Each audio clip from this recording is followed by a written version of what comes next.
Selamat pagi Bapak Ibu yang terkasih di dalam Tuhan. Boleh saya mengundang Bapak Ibu bersama-sama kita bangkit berdiri. Sebelum kita masuk ke dalam ibadah kita, boleh kasih shalom, jabatan tangan yang paling manis buat saudara-saudari kita yang terkasih.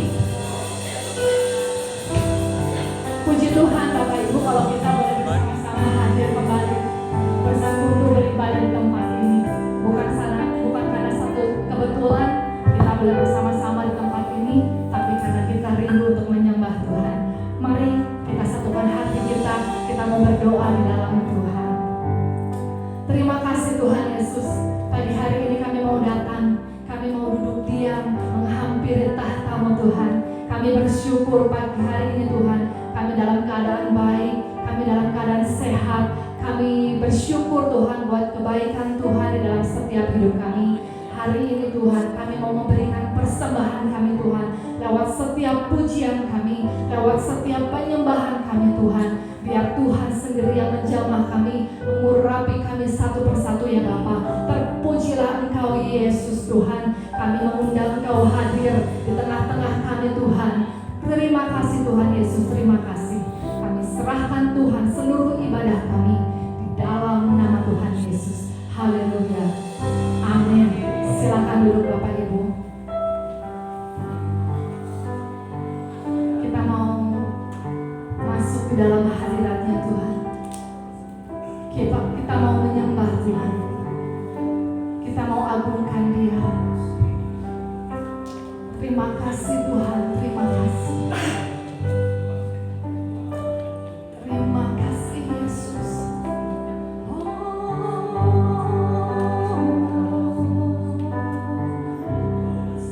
Kami bersyukur Tuhan. Kami bersyukur Tuhan Yesus. Hari ini kami ada sebagaimana kami ada Tuhan. Kami mau menyembah-Mu lebih lagi Tuhan. Kami mau bersekutu dengan Engkau Tuhan. Kami mau menikmati waktu-waktu kami bersama dengan Engkau Tuhan.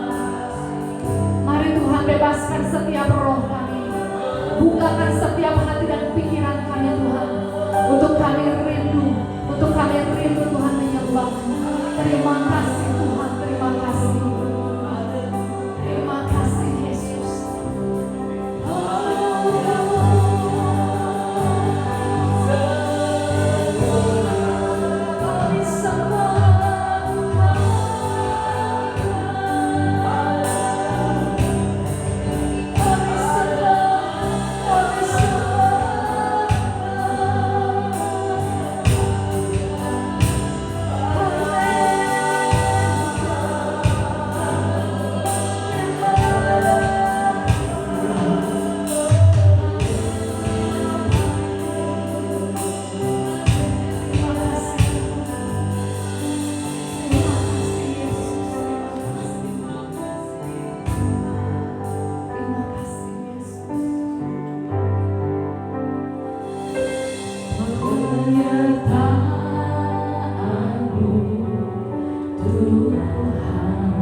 menyambut Engkau di tengah-tengah ibadah kami Tuhan. Bukan bagian dari sebuah religi kami, tapi bagian dari spiritualitas kami yang begitu dalam merindukan Engkau. Kami tidak ingin membuang Engkau keluar dari kehidupan kami. Kami tidak ingin menendang Engkau keluar dan mengusir Engkau dari bagian kehidupan kami. Kami tidak ingin Engkau mengetuk berkali-kali. Tapi sebelum Engkau mengetuk, kami membukakan hati, jiwa, dan kehidupan kami. Masuklah dan tinggallah tetap Tuhan di dalam kehidupan kami. Hingga hari ini kami siap memuji, memuliakan, mengagungkan, dan melayani Engkau. Allah Raja di atas segala raja, Tuhan penebus kami semuanya. Terima kasih untuk cinta kasih-Mu yang dalam. Dan kami memeteraikan ibadah ini jadi di dalam nama Allah Bapa, Allah Anak, Allah Roh Kudus. Di dalam nama Tuhan kami Yesus Kristus kami berdoa. Haleluya. Amin. Shalom, sekali lagi shalom. Sekali lagi shalom. Shalom. Puji Tuhan. Hari ini Bapak Ibu bersukacita. Amin. Bersukacita. Amin. Bersukacita. Amin. Terima kasih untuk terang buat Tuhan kita. Haleluya. Yang mau bersukacita boleh angkat tangannya di sini. Kita mau bersukacita di dalam Tuhan. Amin. Haleluya.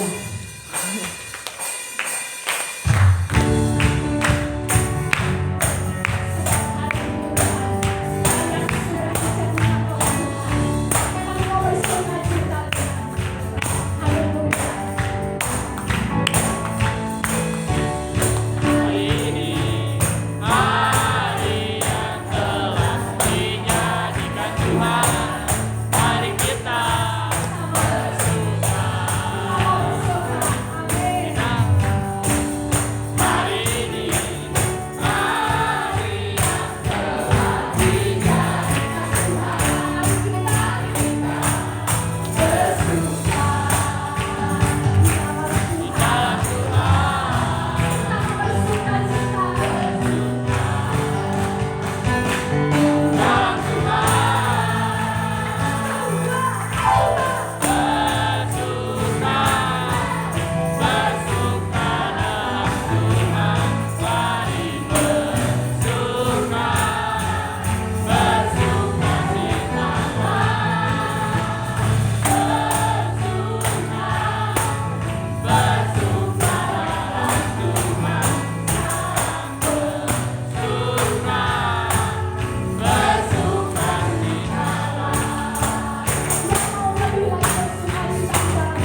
Amin Bapak Ibu. Amin. Ya.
Terima kasih Tuhan Yesus.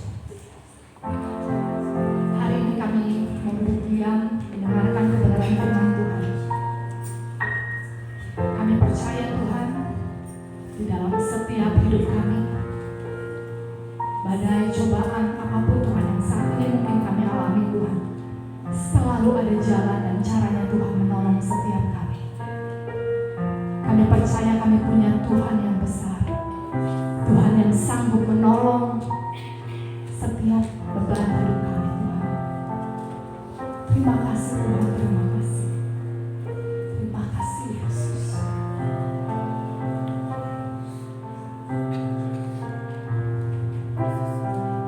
Ajarkanlah jalanmu, tenangkanlah hatiku, biarlah mataku tetap memandangmu.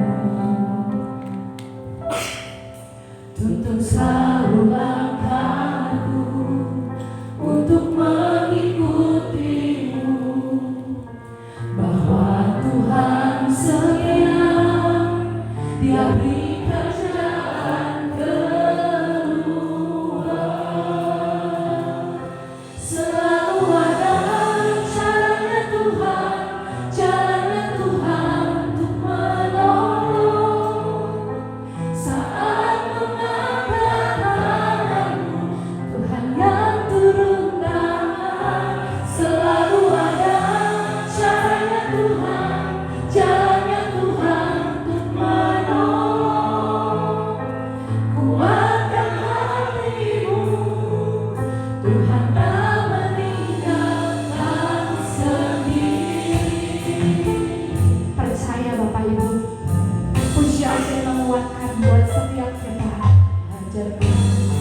apapun masalah, persoalan, beban berat yang sedang hari-hari ini kami jalani, yang mungkin tidak ada jalan keluar, seperti hampa, seperti jalan buntu. Tapi kami satu hal yang kami percaya, ketika kami angkat tangan kami, Engkau yang turun tangan. Terima kasih Bapak. Kami siapkan hati kami untuk mendengar firman Tuhan. Haleluya. Amin. Haleluya. Puji nama Tuhan. Shalom saudara. Siap mendengarkan kebenaran firman Tuhan hari ini? Amin. Saya yakin dan percaya hari ini saudara pasti diberkati. Kenapa? Karena ketika saya mempersiapkan firman Tuhan ini, saya sendiri pun diberkati. Ya, jadi saya tidak sabar untuk memberkati saudara lewat kebenaran firman Tuhan hari ini. Dan saya percaya kalau firman Tuhan hari ini berbicara secara pribadi kepada saudara, saudara terima firman Tuhan ini, percayalah, ketika saudara keluar dari tempat ini, saudara akan menjadi pribadi yang berbeda ketika saudara datang. Amin. Iya, nggak kerasa ya saudara, dalam hitungan beberapa hari lagi kita udah Natal. Dan beberapa minggu ke depan kita sudah meninggalkan tahun ini loh. Nggak kerasa ya. Padahal waktu kita mau masuk tahun 2024, wah kita khawatir, kita takut. Banyak ramalan inilah, banyak ramalan itulah, banyak resesi dan lain sebagainya. Tetapi kalau kita bisa melewati bulan demi bulan, Januari, Februari, sampai kepada Desember, dan saudara masih baik-baik aja, nggak ada yang kelaparan, saudara masih sehat, itu semua karena anugerah Tuhan. Amin saudara. Diberikan dari Tuhan. Oh, haleluya saudara ya. Mari kita buka Alkitab kita saudara, dari Injil Matius pasalnya yang pertama.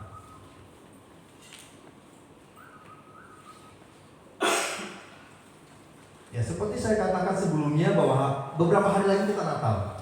Betul ya? Jadi hari ini saudara, khotbah saya ini adalah khotbah temanya tentang Natal. Ya nggak apa-apa ya, maju ya. Karena kan tanggal 25 bukan saya yang khotbah. Jadi saya khotbah duluan ya Pak tentang Natal. Iya saudara. Kalau saya boleh kasih judul khotbah saya pada pagi hari ini adalah tentang Natal yang mengubah. Ya, kalau kita berbicara tentang Natal, saudara, perlu kita taruh di dalam mindset kita bahwa Natal itu tidak selalu berbicara tentang hadiah. Ya, Natal itu tidak selalu berbicara tentang pesta-pesta. Ya, Natal itu bukan berbicara tentang bagaimana ada hidangan makanan dan minuman yang enak. Bukan pesta-pesta. Natal itu juga bukan hura-hura. Ya, saya pernah cerita di tempat di gereja yang pernah saya layani dulu, saudara. Panitia Natal rapat mulai jam 5 sore, jam 11 lebih belum beres itu rapat. Saudara tahu apa yang dibahas? Makanan, alias konsumsi. Hanya gara-gara menentukan ini konsumsi mau ikan mau ayam. Rapat berjam-jam. Ditentukanlah, ya sudah. Tahun lalu ayam, hari ini ikan. Ternyata belum beres. Ikannya mau diapain? Digoreng, dipesmol, dipepes. 2 jam lagi rapat. Hanya gara menentukan pepes, goreng, pesmol. Pepes, goreng, pesmol. Lama sudah. Akhirnya apa? Gontok-gontokan panitia. Hanya gara-gara pesmol sama ikan goreng, saudara. Berantem. Ada banyak gereja melakukan hal itu. Ya, mungkin saudara bertanya sama saya, Pak, emang kita nggak boleh pesta-pesta? Emang nggak boleh Natal ada makanan dan minuman yang enak? Boleh, sangat boleh saudara. Siapa yang bilang Natal nggak boleh ada makanan yang enak? Tapi hal ini perlu kita catat baik. Kita melakukan pesta, kita melakukannya dengan makanan dan minuman. Pastikan Tuhan Yesus diundang. Ini yang penting. Kenapa? Karena ada banyak gereja melakukan acara Natal dengan mewah, dengan uang, dengan dana puluhan bahkan ratusan juta, makanan yang berlimpah ruah, acara yang begitu semarak dengan sound system, dengan lighting dan lain sebagainya. Tetapi Tuhan Yesusnya nggak diundang. Contoh, Pagem katakan Pagem ulang tahun. Lalu kita bilang, Pagem ulang tahun. Yuk kita galang dana yuk. Kita bikin acara yang mewah, acara yang besar. Di mana? Oh, di Niko. Kita tentukan tanggal umum. Datanglah kita jemaat. Kita makan, enak makannya hura-hura. Pagemnya nggak ada. Aneh nggak? Lucu nggak? Sementara kita pesta merayakan ulang tahunnya Pagem dengan hura-hura, dengan mewah dan lain sebagainya, tapi Pagemnya nggak ada di dalam pesta itu. Itu yang terjadi di banyak gereja hari-hari ini. Dana puluhan juta, ratusan juta digelontorkan, bikin pesta. Selesai acara Natal, jemaat pulang, biasa saja. Tidak ada perubahan hidup. Tidak ada makna Natal yang dibawa pulang yang mengubah sikap hati kita kepada Tuhan. Yang sering terjadi setelah pulang, rungsing, ngomong satu dengan yang lain. Sayurnya udah hinyai lah, udah ada asam. Rungsing, marah-marah acara yang begini dan lain sebagainya. Habis ratusan juta. Pulang tidak ada perubahan hidup.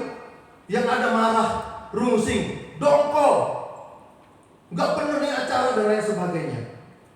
Itu sama saja kita mengadakan pesta, kita mengadakan Natal yang hura-hura dengan makanan, minuman yang berlimpah, tapi Tuhan Yesus nggak masuk di dalam hati kita, nggak diundang. Lucu. Sementara merayakan ulang tahun, katakan begitu dalam tanda kutip, yang ulang tahun yang nggak diundang. Pulang Natal kecewa.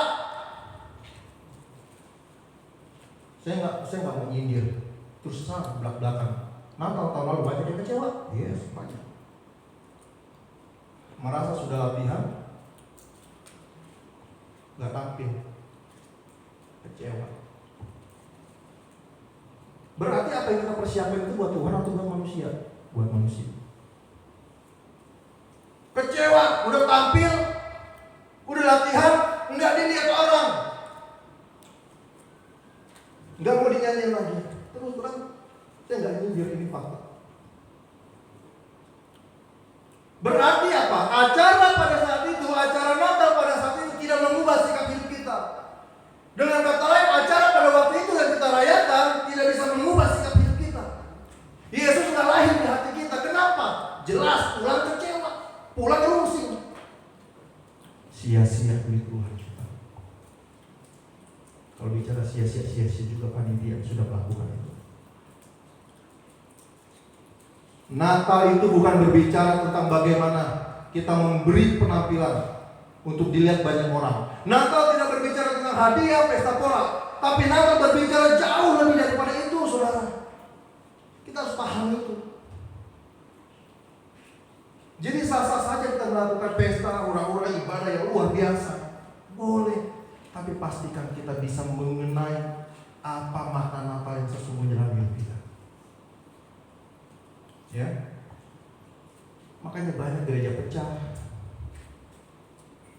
jemaat pecah, hanya karena rebutan makanan. Yesus yang nggak diundang masuk ke acara itu, masuk ke dalam hati kita. Percuma. Buat apa kita melakukan itu semua? Ya, jadi hari ini saya mau sampaikan kebenaran firman Tuhan kepada saudara tentang makna Natal yang sesungguhnya. Saudara buka hati, buka mata dan pikiran, supaya Natal tahun ini itu betul-betul bermakna dalam hidupmu dan hidupmu akan diubahkan. Kita buka di dalam Injil Matius pasalnya yang pertama. Injil Matius pasalnya yang pertama, ayat yang pertama sampai dengan ayatnya yang ke-16. Silsilah Yesus Kristus. Inilah silsilah Yesus Kristus, anak Daud, anak Abraham. Pas ayat kedua. Abraham memperanakan Ishak. Ishak memperanakan Yakub. Yakub memperanakan Yehuda dan saudara-saudaranya. Yehuda memperanakan Peres dan Zerah dari Tamar. Peres memperanakan Hezron. Hezron memperanakan Ram. Ram memperanakan Aminadab. Aminadab memperanakan Nahason. Nahason memperanakan Salmon. Salmon memperanakan Boas dan Rahab. Boas memperanakan Obed dari Rut. Obed memperanakan Isai. Isai memperanakan Raja Daud. Daud memperanakan Salomo dari istri Uria. Salomo memperanakan Rehabeam. Rehabeam memperanakan Abia. Abia memperanakan Asa. Asa memperanakan Yosafat. Yosafat memperanakan Yoram. Yoram memperanakan Uzia. Uzia memperanakan Yotam. Yotam memperanakan Ahaz. Ahaz memperanakan Hizkia. Hizkia memperanakan Manaseh. Manaseh memperanakan Amon. Amon memperanakan Yosia. Yosia memperanakan Yekoya dan saudara-saudaranya pada waktu pembuangan ke Babel. Sesudah pembuangan ke Babel, Yekonya memperanakan Sealtiel. Sealtiel memperanakan Zerubabel. Zerubabel memperanakan Ebihud. Ebihud memperanakan Eliakim. Eliakim memperanakan Azor. Azor memperanakan Zadok. Zadok memperanakan Akim. Akim memperanakan Eliud. Eliud memperanakan Eleazar. Eleazar memperanakan Matan. Matan memperanakan Yakub. Yakub memperanakan Yusuf, suami Maria yang melahirkan Yesus yang disebut Kristus. Amin. Sedemikian jauh pembacaan firman Tuhan kita. Kalau kita bicara Natal, lalu kita mulai pembacaan dengan Injil Matius, kita akan merasa ini Injil Matius kurang kerjaan ya. Jadi semua nenek moyang Tuhan Yesus itu disebutkan satu-satu. Siapa memperanakan siapa? Ya. Kenapa mempunyai istilah begitu banyak? Makanya ada banyak orang ini malas baca Matius pasal yang pertama karena membosankan. Isinya cuma A memperanakan B, B memperanakan C dan begitu seterusnya, saudara. Ya. Tapi setelah saya mencoba merenungkannya lagi, saudara, ada satu hal yang luar biasa yang Tuhan taruh di hati saya. Kenapa Matius menuliskan silsilah Tuhan Yesus? Karena memang Matius itu ditulis tujuannya untuk orang-orang Yahudi, untuk memperkenalkan Tuhan Yesus. Nah, orang Yahudi itu sangat memegang erat tradisi, salah satunya apa? Silsilah. Itu penting bagi orang-orang Yahudi. Jadi ketika Matius ingin memperkenalkan Tuhan Yesus, kalau hanya bilang percaya sama Tuhan Yesus, Tuhan Yesus begini, itu udah pasti ditolak sama orang Yahudi. Bagaimana supaya orang Yahudi langsung terbuka, open mind gitu ya, untuk mendengar cerita Tuhan Yesus? Diceritakan dulu silsilahnya supaya kamu tahu. Makanya orang Yahudi kalau ketemu dengan yang lain, teman-temannya sama Yahudi, dia akan bilang, kamu dari suku mana? Kamu anak siapa? Begitu. Karena kita tahu bangsa Israel itu ada berapa suku? Ada 12 ya, tapi 13 yang satu dibagi 2 ya. Nah, sangat penting silsilah bagi orang Yahudi. Ya. Nah, sebenarnya juga masalah silsilah itu penting bagi kita juga secara umum. Ya, ambil contoh, Farel atau Jose manggil saya itu Icong. Ya, orang Chinese Icong. Maka orang yang ngerti akan paham, oh berarti ada silsilahnya nih, karena dia manggil Icong. Icong, oh berarti ini Pak Rinto ini adalah suami dari adik maminya. Makanya dipanggil Icong. Beda lagi kalau El atau Emi manggil saya Otio. Beda. Dari ini Icong, dari yang satu lagi ambil Otio. Maka orang yang ngerti ini, orang Chinese pasti ngerti. Oh ini anak manggil Pak Rinto ini Otio. Berarti Pak Rinto ini adalah suami dari istri saudara laki-lakinya. Begitu kira-kira, paham ya? Nah, begitu juga di orang-orang Yahudi, orang Israel, sangat penting silsilah itu. Nah, sekarang pertanyaannya saudara, apa makna Natal dari silsilah yang dituliskan oleh Injil Matius?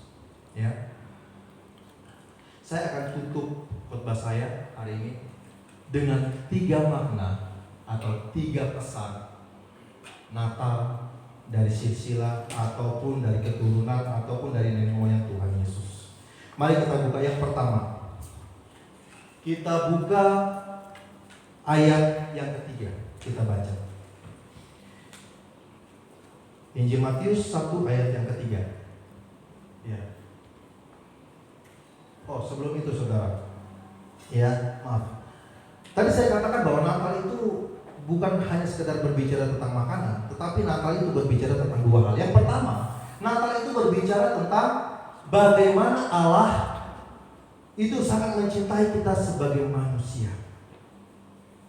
Jadi Natal itu berbicara tentang cinta kasih Allah kepada manusia. Dan yang kedua, Natal itu berbicara tentang bagaimana respon kita terhadap cinta Allah tersebut. Kalau kita nggak bisa memaknai Natal dengan sungguh-sungguh, pulang Natal pasti rusing. Kalau kita nggak bisa memaknai Natal di dalam hati kita, menerima Tuhan Yesus lahir di hati kita, pulang ibadah kita pasti ngoceh.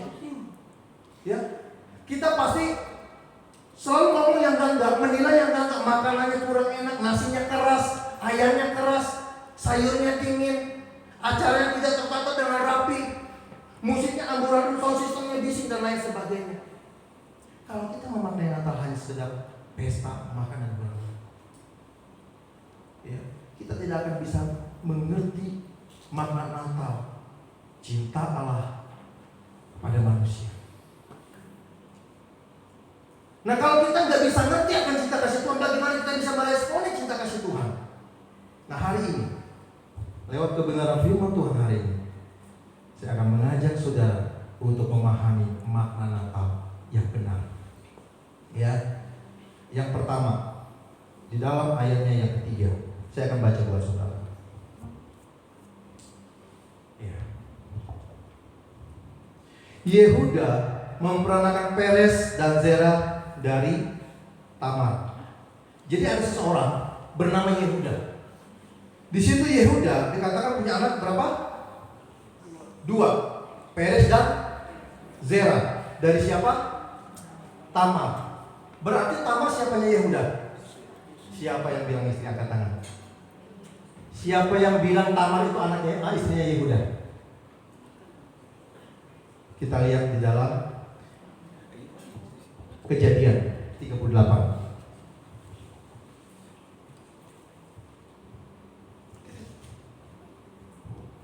Kitab Kejadian 38. Kita akan mengerti silsilah Tuhan Yesus ini ajaib banget, saudara. Ya, Yehuda dan Tamar. Perhatikan baik. Pada waktu itu, Yehuda meninggalkan saudara-saudaranya dan menumpang pada seorang adulam yang namanya Hira. Di situ, Yehuda melihat anak perempuan seorang Kanaan. Namanya itu ialah Sua. Lalu Yehuda kawin dengan perempuan itu dan menghampirinya. Perempuan itu mengandung dan melahirkan seorang anak laki-laki yang dinamakan itu Sesudah itu, perempuan itu mengandung lagi, lalu melahirkan seorang anak laki-laki, menamai dia Onan. Ayat yang kelima. Kemudian perempuan itu melahirkan seorang anak laki-laki sekali lagi dan menamai dia Selah. Jadi istri Yehuda siapa? Sua. Yehuda menikah dengan Sua, punya berapa anak? 3. Onan dan Selah. Tetapi Injil Matius kenapa bilang bahwa Yehuda itu melahirkan siapa tadi? Dari Tamar. Ya, ternyata begini ceritanya. Jadi Yehuda itu menikah dengan seorang perempuan namanya Sua. Dari pernikahan ini, Yehuda punya 3 anak. Onan dan Selah. Ternyata setelah dewasa, anak pertama dari Yehuda yang bernama itu menikah dengan seorang perempuan yang bernama Tamar. Wanita dari daerah Adulam di tanah Kanaan. Jadi Tamar ini adalah orang yang gak kenal Tuhan. Tamar ini orang kafir. dari Yehuda yang bernama itu nikah dengan orang kafir namanya Tamar. Tetapi Alkitab mencatat selanjutnya, itu jahat di mata Tuhan. Mungkin terlalu banyak KDRT yang dia lakukan terhadap Tamar, kita nggak tahu. Mungkin Tamar setiap hari ditendang, Tamar setiap hari dipukul, dan lain sebagainya. Hingga kejahatan itu membuat Tuhan marah dan pada akhirnya dibuat mati sama Tuhan. Dari pernikahan itu nggak punya anak. Nah, anak kedua dari Yehuda bernama Onam menikahi Tamar. Jadi istilahnya apa tuh? Naik ranjang, ya. Jadi ketika kakaknya mati, adiknya menikahi Tamar. Jadi nikah ipar nih. Ternyata si Onam ini juga jahat. Ternyata Onam juga tidak berkenan. Akhirnya si Onam juga mati. Jadi Tamar 2 kali menjanda dari 2 saudara, ya, dan Onam. Ada satu lagi adiknya, yaitu Selah. Tapi ternyata sama si Yehuda nggak dikasih, nggak dinikahi nih adiknya yang ketiga, anak bungsunya. Kenapa? Karena masih kecil, belum cukup umur. Nah, mungkin saudara bilang, oh berarti naik ranjang itu halal ya Pak? Jangan ditiru hari-hari ini, ya. Karena pada waktu itu ada hukum pernikahan, namanya hukum Levirat. Jadi kalau ada saudara yang mati, maka adiknya ini boleh menikahi iparnya dengan catatan mereka belum punya anak laki-laki. Ya, dinikahin. Nanti ketika menikah kebetulan lahir anak laki-laki, maka anak laki-laki yang pertama lahir ini tidak dianggap sebagai anaknya, tetapi anak kakaknya yang sudah meninggal. Dan begitu seterusnya. Sebelum memiliki anak laki-laki, maka naik ranjang terus adik-adiknya. Itu namanya hukum Levirat pada waktu itu. Nah, karena Selah masih kecil, Yehuda tidak mengizinkan Tamar untuk mengambil si Selah karena Selah ini masih di bawah umur. Akhirnya Selah dipulangkan ke orang tuanya di Adulam. Seru ya ceritanya ya, lebih seru dari sinetron loh kalau kita tahu. Ya, seru nih ceritanya. Dipulangkan, sakit hatilah Tamar. Enggak bener nih, mertuanya ini berarti enggak bener nih, ya. Dia melanggar hukum. Suatu ketika Shua mati, istri dari Yehuda. Mendudalah si Yehuda ini. Singkat cerita, bangkitlah mungkin bisa dibilang dendam, sakit hatinya, karena tidak boleh menikah dengan anaknya. Suatu ketika Tamar menyamar menjadi pelacur, ya, dan Yehuda nggak sadar kalau itu adalah Tamar mertuanya. Dan pada akhirnya Yehuda tidur dengan Tamar, ya, mertua dan menantu. Dari hubungan ini lahirlah 2 anak kembar bernama Peres dan Zerah. Jadi gitu ceritanya. Apa pesannya? Apa makna Natal di balik silsilah atau nenek moyang dari Tuhan Yesus bernama Tamar? Dari sebuah dosa yang menjijikan, bagaimana menantu dan mertua tidur. Dan sebelumnya kita ketahui bahwa Tamar ini adalah orang asing, orang yang gak kenal Tuhan, seorang kafir. Tapi justru dari sinilah asal muasal keturunan Tuhan Yesus lahir. Maknanya adalah Natal berbicara bagaimana Tuhan datang untuk orang berdosa. Tamar orang asing, Tamar enggak kenal Tuhan. Tamar itu orang pendosa, seorang kafir. Bagaimana dia tidur sama mertuanya, mereka berzina. melakukan dosa yang begitu menjijikkan di mata Tuhan. Tapi Tuhan Yesus lahir justru dari nenek moyang yang model seperti ini. Itu berbicara tentang hari ini Tuhan Yesus itu datang buat kita, orang asing, orang berdosa, orang yang najis. Dari sini kita belajar Tuhan Yesus datang, nggak peduli dosa kita di masa lalu. Mungkin saudara pernah mengalami satu dosa di hadapan Tuhan yang begitu menjijikkan. Tuhan nggak peduli. Atau mungkin saudara hari-hari ini pernah lahir dari keluarga yang broken home, lahir dari keluarga yang nggak kenal Tuhan. Tuhan nggak peduli. Tuhan Yesus hadir buat saya dan saudara, orang-orang yang berdosa. Mungkin masa lalu kita buruk. Mungkin masa lalu kita adalah masa lalu yang pahit. Dekat dengan dosa, bergaul dengan dosa. Atau kita pernah melakukan dosa yang begitu najis dan menjijikkan di mata Tuhan. Atau mungkin orang tua kita. Tapi pesan Natal lewat taman, Tuhan Yesus hadir buat kita. Sadari, kalau Tuhan hari ini hadir, mau turun ke dunia, Dia mau memiskinkan dirinya sampai semiskin-miskinnya, itu bukan karena kuat dan gagah kita, bukan karena kita orang benar. Siapa yang merasa di sini orang benar? Siapa yang di sini merasa nggak berdosa? Siapa yang di sini pernah merasa nggak pernah salah, nggak pernah buat salah, nggak pernah buat dosa?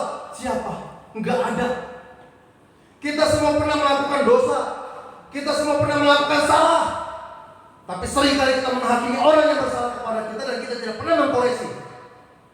Merasa diri paling benar, merasa diri paling suci. Kesalahan orang lain sebagai kesalahan yang patut untuk dihakimi. Tapi nggak pernah mengkoreksi dirinya bahwa saya orang lemah, bahwa saya juga pendosa, bahwa saya juga pernah salah. Kalau hari-hari ini kita diberkati Tuhan, itu karena Tuhan, itu karena berkat Tuhan, itu karena cinta kasih Tuhan, bukan karena kita benar. Siapa yang tidak pernah bohong? Siapa yang tidak pernah berdusta? Siapa yang tidak pernah nipu kecil-kecilan untuk mencari cuan? Siapa? Kalau kita boleh jujur di hadapan Tuhan hari ini, kita semua pernah melakukannya. Ada suami yang tidak pernah berbohong sama istrinya? Ada istri yang tidak pernah berbohong pada suaminya? Saya nggak tahu, tapi Tuhan tahu. Ada yang berani? Saya, Pak. Bagai berbeda dengan saya, Pak. Kita semua pernah melakukan dosa. Kita semua pernah melakukan salah. Tapi dari sini kita bisa melihat Dia datang buat kita, buat saya dan saudara, seorang pendosa yang menjijikkan, yang najis di hadapan Tuhan. Tapi kasih Tuhan lewat peristiwa Natal, itulah yang mengampuni saudara dan saya, yang melayakkan saudara dan saya. Kalau hari-hari kita diberkati, itu semua karena ada cinta Tuhan yang luar biasa di dalam kehidupan kita. Amin. Yang kedua, kita buka di dalam ayatnya yang kelima.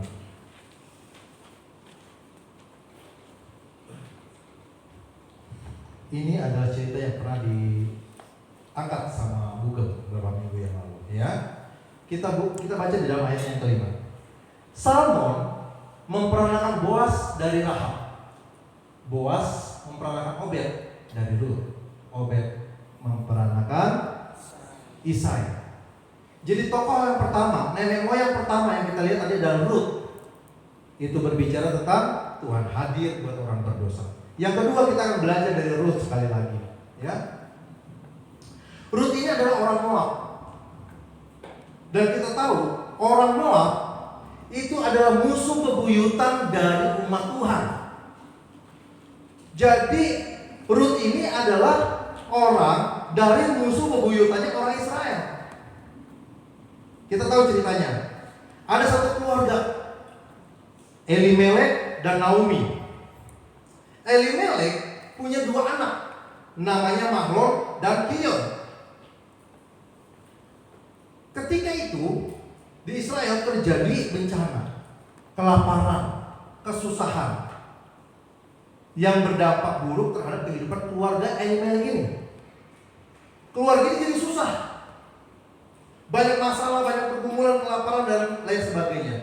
Akhirnya keluarga ini memutuskan pergi dari Israel ke Moab untuk cari rezeki di situ. Siapa tahu lebih ada dibandingkan hidup di Israel.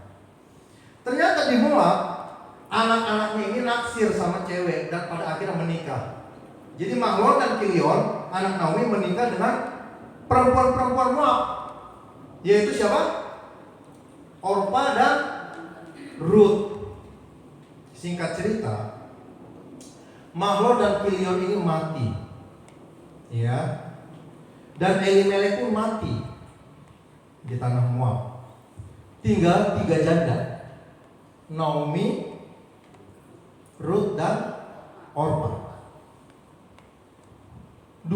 Tiga-tiganya nggak punya suami, menjanda, hidup susah. Ternyata tidak seperti yang dibayangin Naomi dulu. Akhirnya karena tidak lagi punya sanak famili, anak sudah mati, suami sudah mati, akhirnya timbul hasrat ingin kembali ke tanah Mesir, ke tanah Israel. Dia datangin 2 mertuanya, Orpa dan Ruth. Saya mau pulang kampung ke Israel. Kamu pulang aja ke rumah keluargamu di Moab. Orpa nurut. Ya sudah, kalau gitu saya pulang aja ke ikut mama ya. Putus ya hubungan kita. Tapi berbeda dengan Ruth.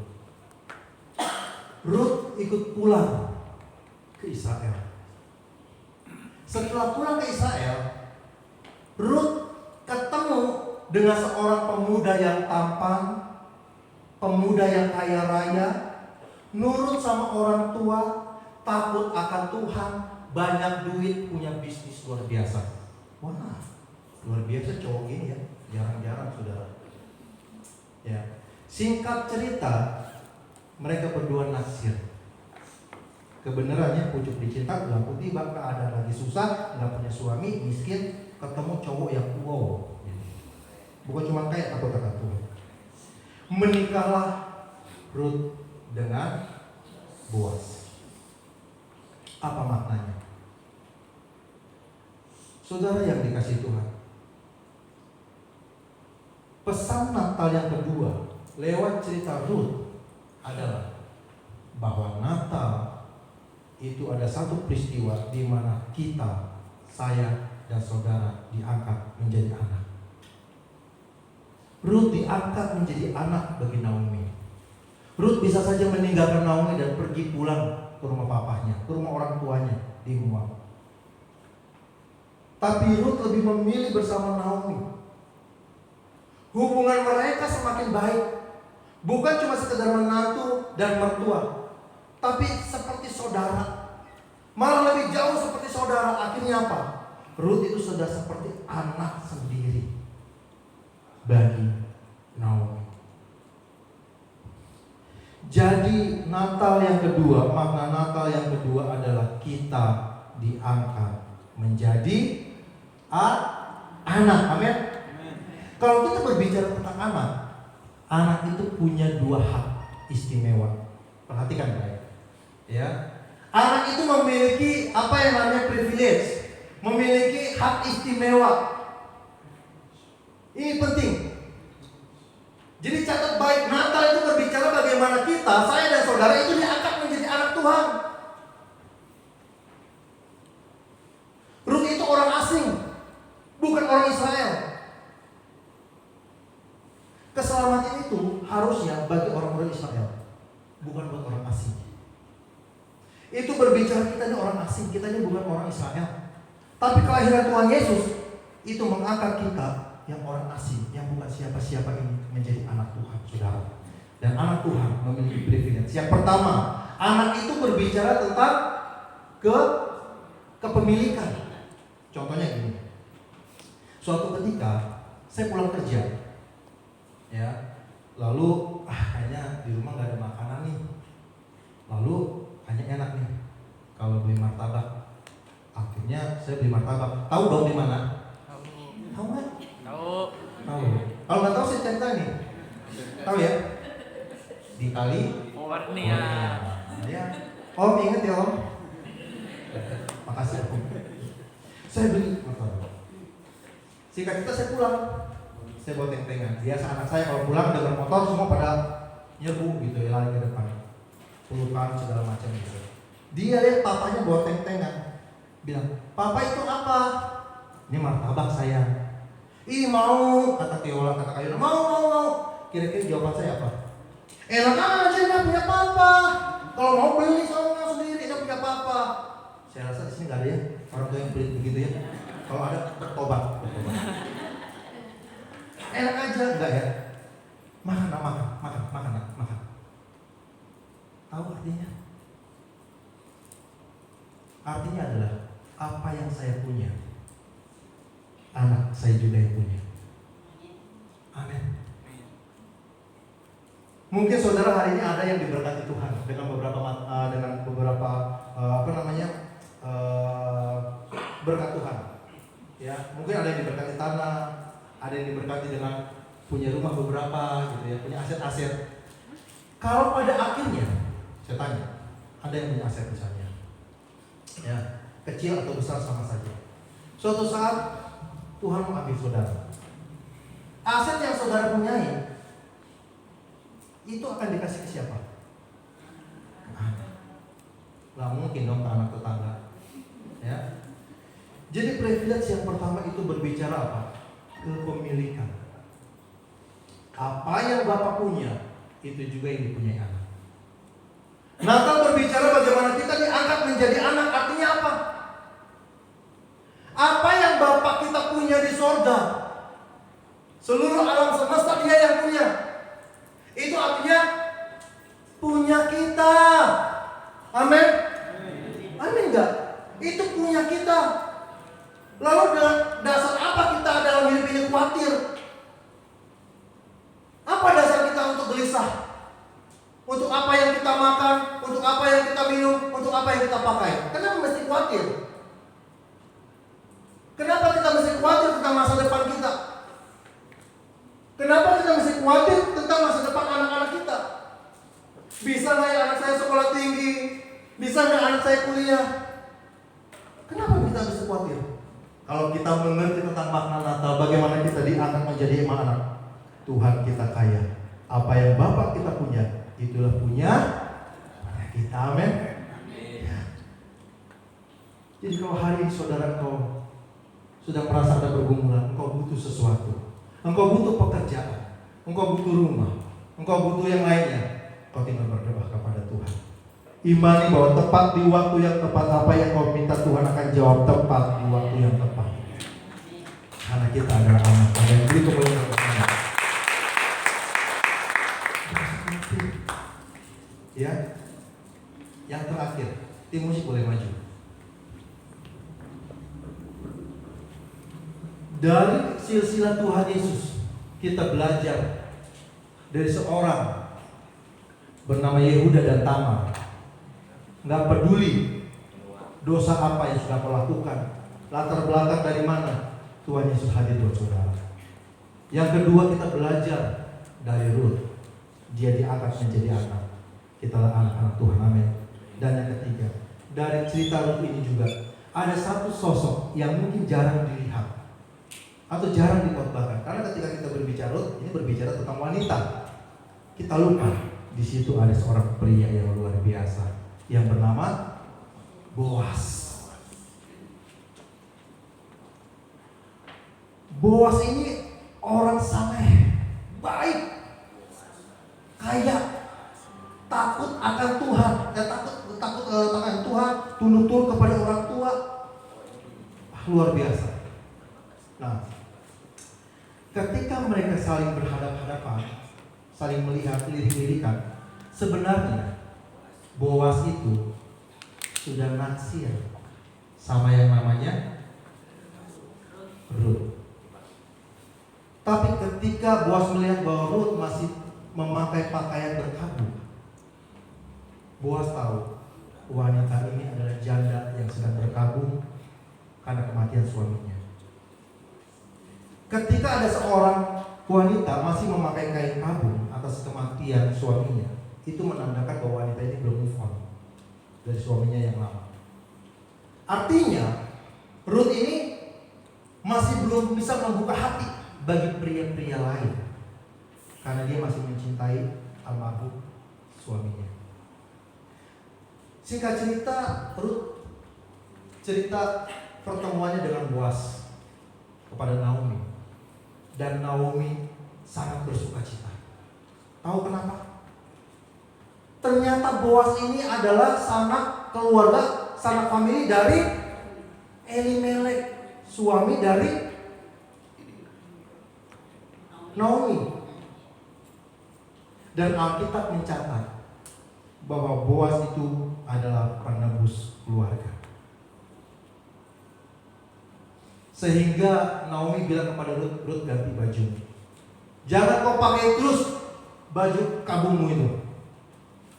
Ganti dandan bersolek. Nurutlah Ruth kepada Naomi. Ganti baju, dia mulai bersolek. Boas melihat itu, artinya apa? Berarti Ruth ini adalah wanita yang sudah move on dan membuka diri. Singkat cerita, mereka berdua menikah, dikaruniakan banyak berkat. Ini makna ketiga tentang Natal. Apa itu? Cinta sejati. Cinta sejati Allah kepada kita umat manusia. Tuhan itu sayang sama kita. Tuhan itu sangat mengasihi kita. Tapi seringkali kita masih memakai kain kabung kita. Kita masih selalu berkutat dengan dosa, dan dosa. Kita nggak ngeh bahwa ternyata ada pribadi yang kaya raya, pribadi yang baik hati, yang mau menebus kita. Namanya Tuhan Yesus.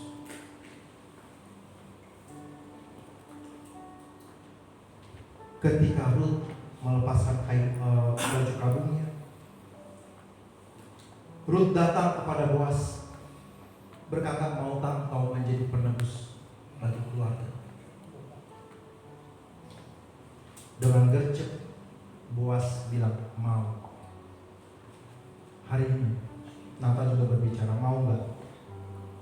Kita datang kepada Tuhan, meletakkan kepala kita di bawah kaki Tuhan seperti Ruth kepada Boas, merendahkan diri kepada Tuhan, berkata, Tuhan, aku ini manusia berdosa, aku ini manusia lemah, penuh dengan keterbatasan. Aku berdosa Tuhan. Banyak hal yang telah aku jalani. Maukah Kau menebus hidupku? Tuhan mau menebus hidup. Dia penebus kita, menebus dosa-dosa kita. Inilah makna Natal yang kita dapat pada pagi hari ini, lewat cerita dari silsilah Tuhan Yesus. Jangan berbuat dosa lagi. Jangan pernah terintimidasi dengan dosa-dosa yang sudah kita lakukan. Mungkin tangan kita hari ini masih berlumuran darah, tapi karena kasihnya dan karya penebusannya, semerah apapun dosa akan dibuatnya putih seperti salju. Dia akan angkat engkau menjadi anaknya, sehingga engkau tidak akan kekurangan lagi dalam hidup ini. Karena apa yang Bapa punya, itulah yang kita punya. Ambil respon yang benar seperti itu. Datang, hampiri Tuhan, tersungkur di bawah kaki Tuhan. Tebus hidupku Tuhan. Tundukkan kepala, kita berdoa. Kami menyadari dan pada akhirnya tahu bahwa karya, rencana untuk lahirnya Juru Selamat Tuhan Yesus Kristus sudah Engkau rancang sedemikian rupa ribuan tahun jauh sebelum Kristus itu lahir. Kami mengerti engkau lahir dari latar belakang nenek moyang yang tidak baik. Tapi itulah Natal. Engkau datang untuk orang berdosa. Engkau datang untuk orang-orang yang sakit. Kami mau belajar Tuhan untuk terus mengikatkan diri kepada Tuhan. Karena Natal bukan hanya sekedar berbicara tentang hadiah, makanan, minuman, pesta pora. Tapi bagaimana kami lebih bisa meresponi cinta kasih Tuhan dengan baik dan benar. Kami tidak lagi mau terintimidasi dengan dosa-dosa. Karena kami percaya semua sudah Kau tangguh dengan kematian di kayu salib. Terima kasih Tuhan, kalau Kau juga telah mengangkat kami sebagai anak. Walaupun kami bukan siapa-siapa, kami orang asing. Kami bukan keturunan dari bangsa Israel, bangsa yang Kau pilih. Tapi Kau lahir untuk kami. Kau angkat menjadi anak. Ajar kami untuk senantiasa berserah kepada. Jamah hidup kami Tuhan. Jamah hidup kami. Terima kasih.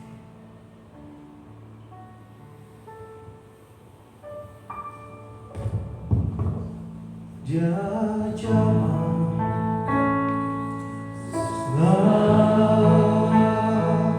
hidupku.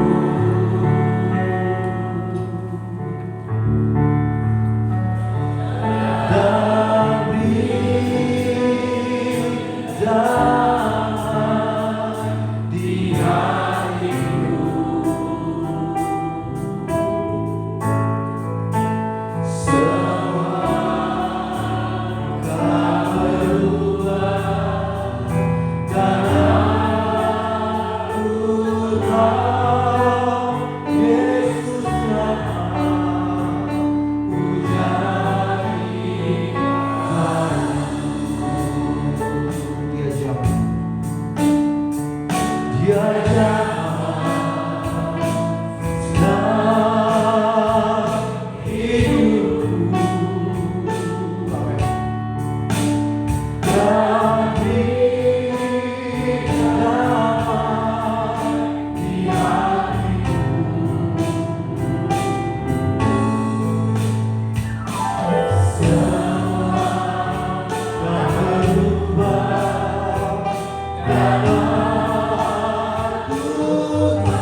Dia datang untuk orang berdosa. Dia datang untuk orang-orang yang jahat. Tidak peduli masa lalu, tidak peduli latar belakang keluarga, tidak peduli dosa-dosa hari-hari. Asalkan kau bisa berespon dengan benar. Natal tahun ini adalah Natal yang mengubahkan hidupmu. Natal yang mengangkat engkau menjadi anaknya, sehingga kau tidak lagi merasa kekurangan dalam hidup ini. Terima kasih Tuhan. Dengan kerendahan hati, firman Tuhan ini juga berbicara terhadap usaha pribadi. Minta Tuhan jamah hidupmu. Minta Tuhan Yesus tebus. Terima kasih Tuhan. Dengan segenap hati kita katakan, Ya jamah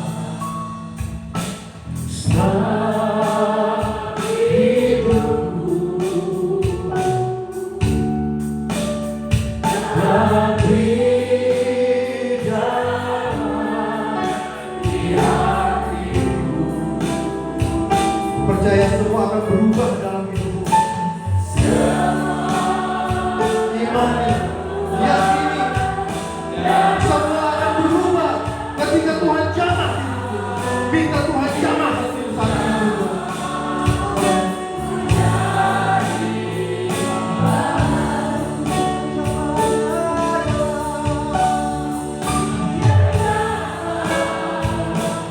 saat hidupmu.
seorang bayi yang akan lahir. Bayi yang adalah Allah sendiri. Injil Lukas mengatakan tidak ada tempat bagi dia. Tidak ada tempat untuk menyambut dia. Tidak ada tempat di hati orang-orang untuk menyambut dia. Ada banyak alasan-alasan, termasuk alasan bisnis, alasan keuangan. Injil Yohanes menulis, dia datang kepada miliknya, tetapi miliknya itu menolak dia. Akan ada banyak alasan-alasan yang membuat mereka digoncang pada waktu mereka menyambut Yesus. Tapi mereka tidak pernah menyadari bahwa Yesus itu sangat penting dan luar biasa. Ada banyak hal yang hebat ketika orang itu menyambut dia. 3 hal ini adalah bagian yang sangat penting ketika kita menyambut dia. Bukalah hati. Jangan sambut Yesus sebagai bayi. Karena Injil Matius menyatakan satu kebenaran. Yesus itu adalah silsilah raja di atas segala raja. Sambutlah Yesus sebagai raja. Tempatkan diri kita sebagai umat. Tempatkan diri kita sebagai rakyat dia. Sembahlah dia. Dengar hukum-hukum dia. Dia adalah raja yang membebaskan kita. Dia adalah raja yang mengangkat kita. Dia adalah raja yang memenuhkan, memelihara kita semuanya. Dia adalah raja yang melindungi kita. Dia adalah raja yang menebus kita. Dia adalah raja yang mengangkat dan mengadopsi kita. Dia adalah raja yang membuat kita kemudian memiliki jubah dari putra-putra raja yang besar. Jangan tolak dia. Jangan tidak ada tempat untuk Yesus. Jangan tidak menyambut dia.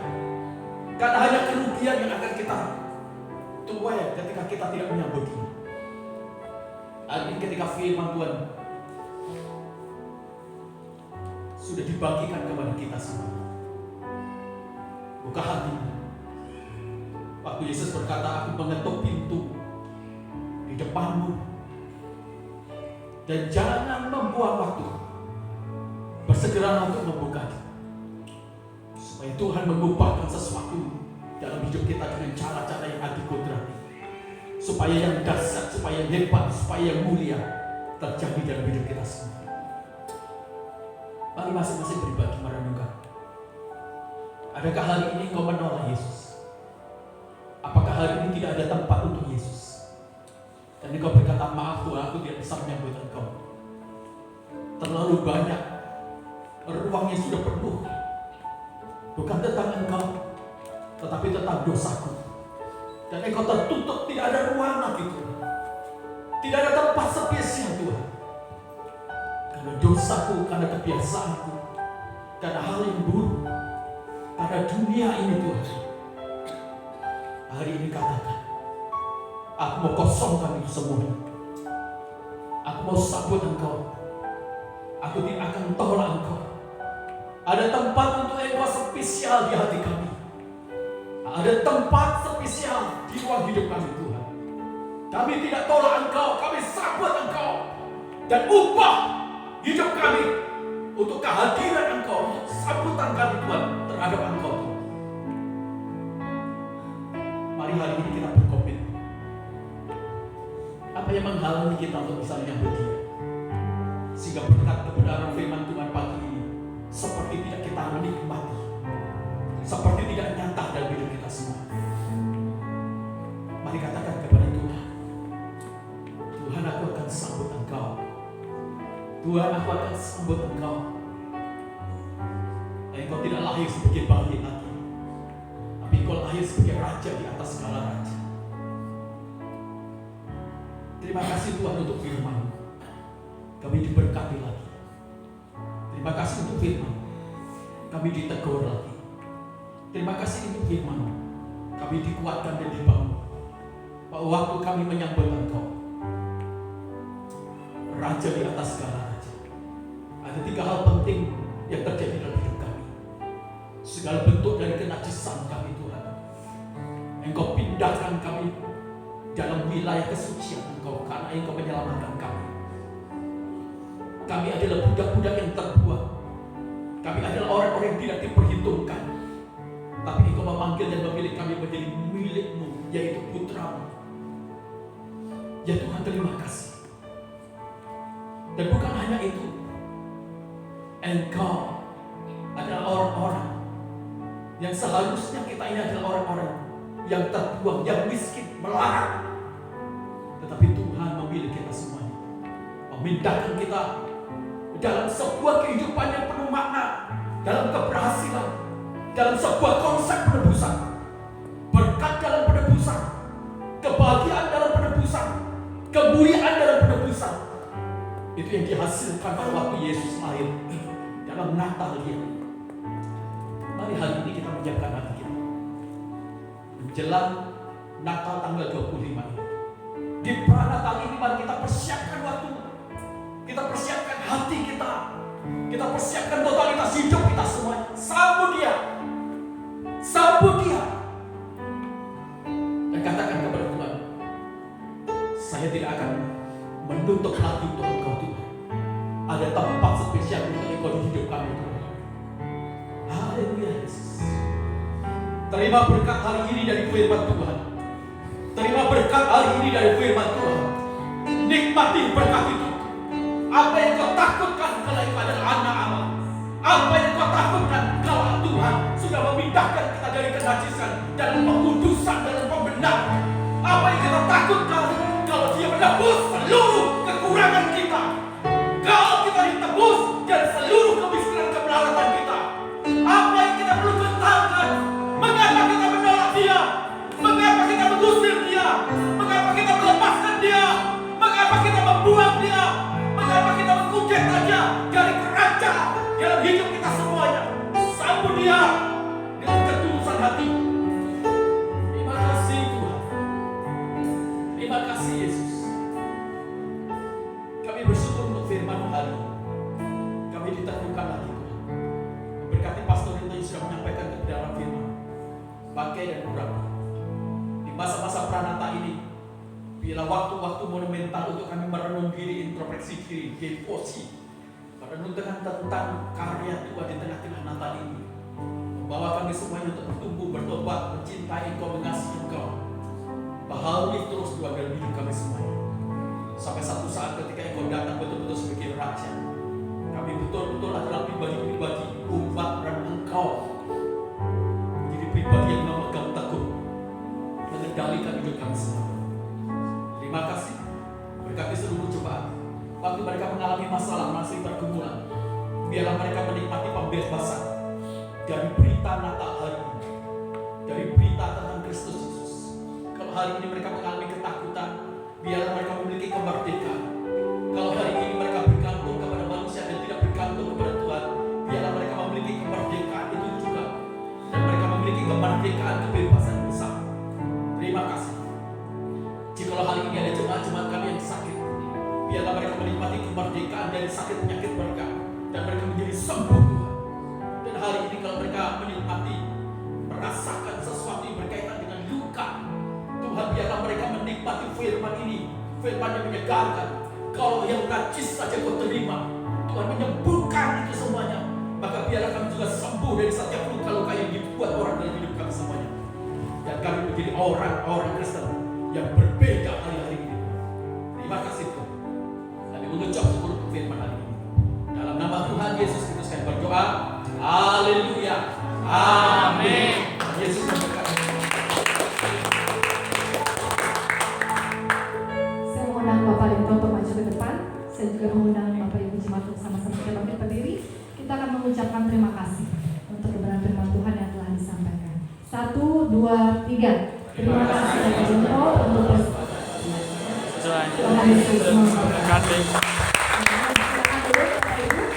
Kita akan memberikan persembahan pada petugas persembahan untuk maju ke depan. Sambil persembahan dipersiapkan, kita akan berdoa terlebih dahulu. Mari Bapak Ibu kita bersatu dalam doa. Sekali lagi kami mengucap syukur untuk kebaikan Tuhan di dalam setiap hidup kami. Terima kasih untuk kebenaran firman Tuhan menguatkan, menegur setiap hidup kami ya Bapak. Saatnya kami mau memberi yang terbaik buat gereja bertempat ini. Berkati setiap tangan-tangan yang memberi. Biarlah kami memberi dengan hati yang bersuka cita. Di dalam nama Yesus, haleluya, amin.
Ya, shalom, selamat pagi Bapak Ibu.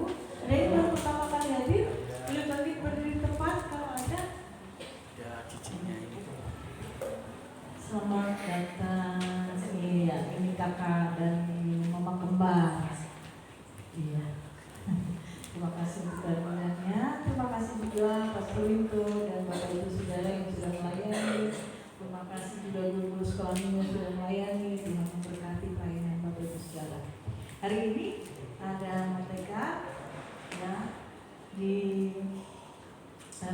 himbau semua bisa hadir karena ini hari terakhir ya, dan akan mulai lagi di tanggal 12 Januari. Kemudian hari Selasa kita akan kumpul lagi untuk membicarakan tentang rencana Natal kita. Terima kasih untuk semua dari departemen yang sudah melaksanakan surveinya, dan ada sedikit laporan yang nanti mungkin akan dilaporkan secara detail di rapat hari Selasa ya, yang kita akan kerjakan bareng-bareng. Kemudian hari Rabu ada latihan wanita ya, ibu-ibu. Hari Kamis, Bapak Ibu yang dikasihi Tuhan, doa puasa di off-kan karena Bapak Gembala ada pelayanan di Bandung. Kemudian hari Jumat ada latihan KW lagi. Kemudian ada kegiatan rutin seperti biasa, nanti akan di-share di grup. Kemudian hari Sabtu kegiatan seperti biasa, dan ada doa pagi ya, mungkin kegiatan secara harian ada yang di off-kan, tapi untuk doa pagi KW tetap ya, memang dingin ya ibu ya, mau bangun pagi, belum lagi anak ujian, belum lagi tugas menyiapkan segala macam itu suami dan anak-anak. Tapi mari kita semangat ya untuk tetap mengadakan doa pagi bersama.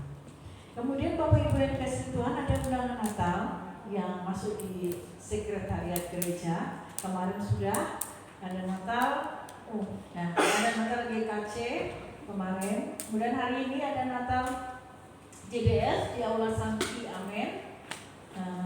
Saya rupanya salah lihat jam, katanya jam 6. Kemudian hari Kamis tanggal 12 ada undangan Natal Persekutuan Doa Anugerah yang Manis jam 4. Kemudian hari Jumat ada undangan Natal GBI Rock jam 6 sore di Agra, amin. Kemudian hari Sabtu Pemuda Remaja tanggal 14 ada Natal GKAI Puncak jam 4 sore ya. Jadi silakan Bapak Ibu, ini bulan Natal ya, kita menikmati Natal. Kemudian Ibu dalam doa, Bapak Ibu Saudara, akan ada Natal Bingah yang biasa setiap bulan kita adakan pelengkapan untuk pemimpin-pemimpin lokal, pemimpin awam. Nah, itu akan diadakan Natal tanggal 17 Desember di Pastori. Dan ini sistemnya adalah perjamuan kasih. Bagi Bapak Ibu Saudara yang mungkin ingin berperan, berpartisipasi, silakan. Tetapi yang jelas untuk setiap kita yang aktif dalam bingah, dalam kegiatan paguyuban, kita akan berbagi bersama di momen Natal Bingah kali ini. Kemudian Natal kita, kebaktian Natal di Rabu tanggal 25 Desember di tempat ini ya. Kita akan usahakan kita bisa pindah ruangan yang lebih besar di sebelah ya, di tanggal 25. Kemudian batas akhir pelunasan janji iman itu hari Jumat tanggal 20 Desember 2024. Jadi Bapak Ibu yang masih memiliki beban, tergerak ya, memiliki kerinduan untuk membantu untuk ingin bersama-sama melaksanakan Natal kita, Natal sosial, Natal berbagi di tanggal 20 Desember 2024. Kemudian selamat ulang tahun buat Bapak Ibu Saudara yang berulang tahun di bulan Desember. Di minggu kemarin itu ada Kak Yoel tanggal 4, Pak Tulus tanggal 5, bukan tanggal 6, saya salah. Hari ini Ko Alvin selamat ulang tahun, Tuhan berkati. Ada Alvinnya, ada selamat ulang tahun Alvin, sukses ya, Tuhan bangun masa depan dan Tuhan berkati masa depan. Kemudian Ibu Rini tanggal 13, Bapak Rusdi tanggal 16, Ibu Uti tanggal 19, Kak Sire tanggal 22 ya. Kemudian Bapak Cepi tanggal 27. Ada lagi yang terlewat dari yang ulang tahun? Hah? Tuhan Yesus ya, belum ditulis. Ya, baik, tidak ada. Ada lagi pertanyaan bawah? Baik. Nah, Bapak Ibu Saudara kasih dalam Tuhan, kalau ada mungkin Bapak Ibu, kalau ada mungkin teman, saudara, keluarga, siapapun juga yang mungkin karena mendengar kita akan mengadakan Natal sosial, kemudian aku boleh dong berpartisipasi, boleh dong aku menyumbang, boleh dong aku nitip gitu ya, silakan, boleh untuk kita kelola yang nantinya kita akan mengadakan Natal sosial. Terima kasih buat tim sekolah minggu dan remaja yang sudah survei ke Santo Yusuf. Terima kasih buat tim bapak-bapak. Semangat mereka rupanya ya. Mohon maaf kalau saya pas pengumuman saya salah ya. Semangat mereka di Panti Asuhan Wijaya Kusuma. Dan terima kasih buat lansia dan juga kaum wanita yang sudah survei hujan-hujan mereka pergi ke Pasir Cina. Ya, kita akan rapatkan bersama. Ternyata data yang kita dapatkan tidak sesuai dengan rapat pertama. Jadi kita akan matangkan lagi untuk acara Natal sosial dan Natal kita. Baik, kalau tidak ada, kita akan masuk dalam doa sapa. Mari kita berdoa. Bapak yang sudah kami mengucap syukur kepada Tuhan, hari ini kami boleh dibangun iman kami kembali. Bagaimana penebusan Tuhan mengangkat kami bukan dari lumpur dosa dan mengangkat kami yang seharusnya kami bukan siapa-siapa, kami menjadi anak dan segala kepemilikan Allah menjadi milik kami. Tetapi kami juga harus mengintrospeksi, merefleksi dan melihat kepada diri kami sendiri agar kami sesuai dengan kehendak Allah, agar kami sesuai dengan perkenanan Allah. Kami menyadari bahwa hidup kami dalam proses Tuhan. Maka biarlah Engkau memberikan kemampuan untuk kami benar-benar sesuai dengan yang Tuhan harapkan. Ini Natal mengubah dunia. Tapi lebih dari itu, kami ingin Natal ini mengubah diri kami sendiri Tuhan. Mengubah pribadi kami Tuhan. Supaya kami menjadi lebih berkenan di hadapan Tuhan. Terima kasih untuk firman-Mu.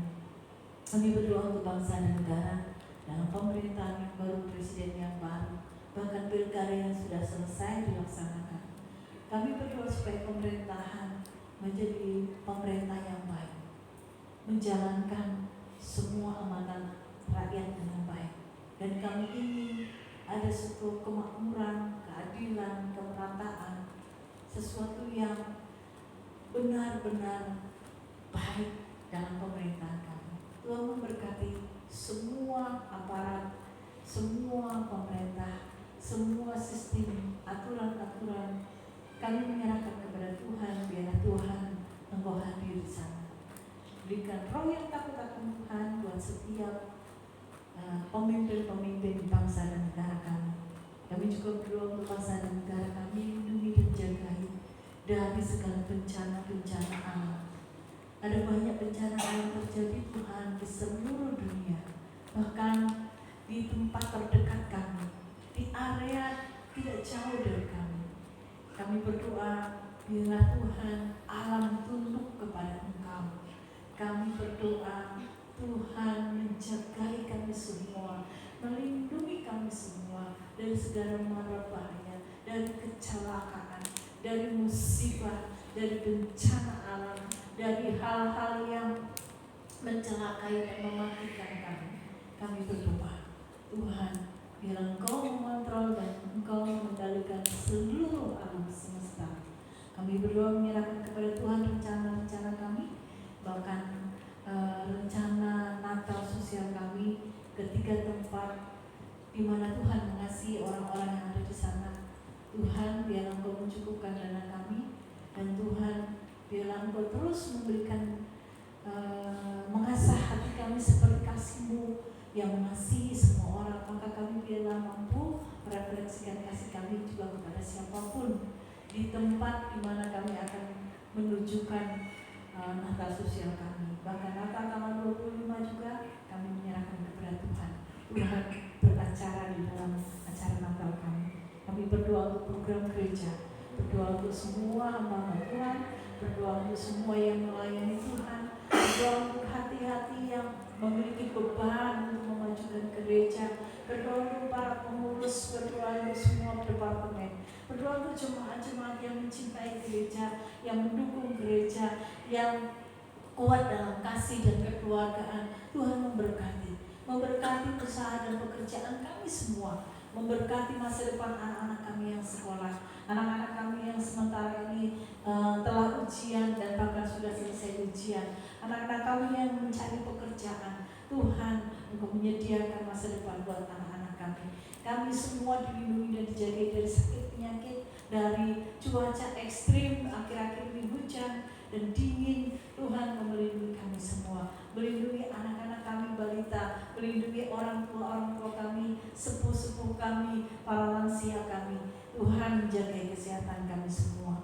Kami juga berdoa untuk gereja kami, berdoa untuk kerinduan kami memiliki gereja yang permanen. Kami tidak pernah putus asa Tuhan. Kami rindu, kami memiliki tempat, kami memiliki tanah, kami memiliki gedung, kami memiliki fasilitas untuk kami bisa beribadah lebih permanen lagi. Dan kami berdoa mengucapkan terima kasih untuk tempat ini kami bisa pakai untuk beribadah. Lindungi, berkati Tuhan untuk Eminence, biarlah tempat ini terus bisa menjadi tujuan wisata bagi orang-orang yang menginap. Kami juga berdoa menyerahkan kepada Tuhan.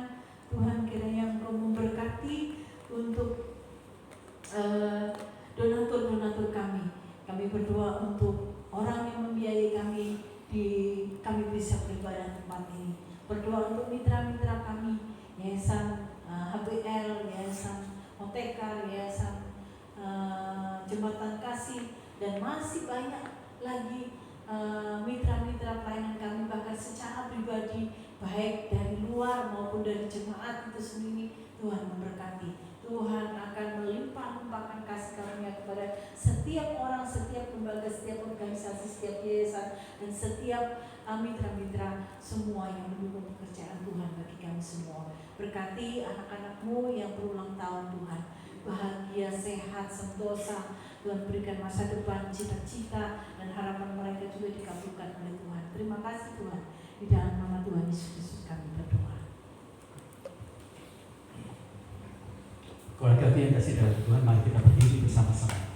Arahkanlah hati, arahkan pikiran, roh, dan jiwamu kepada Bapa kita di surga, yang atasnya mengalirkan berkat-berkat rohani, berkat jasmani yang kita perlukan. Kasih sayang dari Allah Bapa kita lewat anaknya Tuhan Yesus Kristus yang telah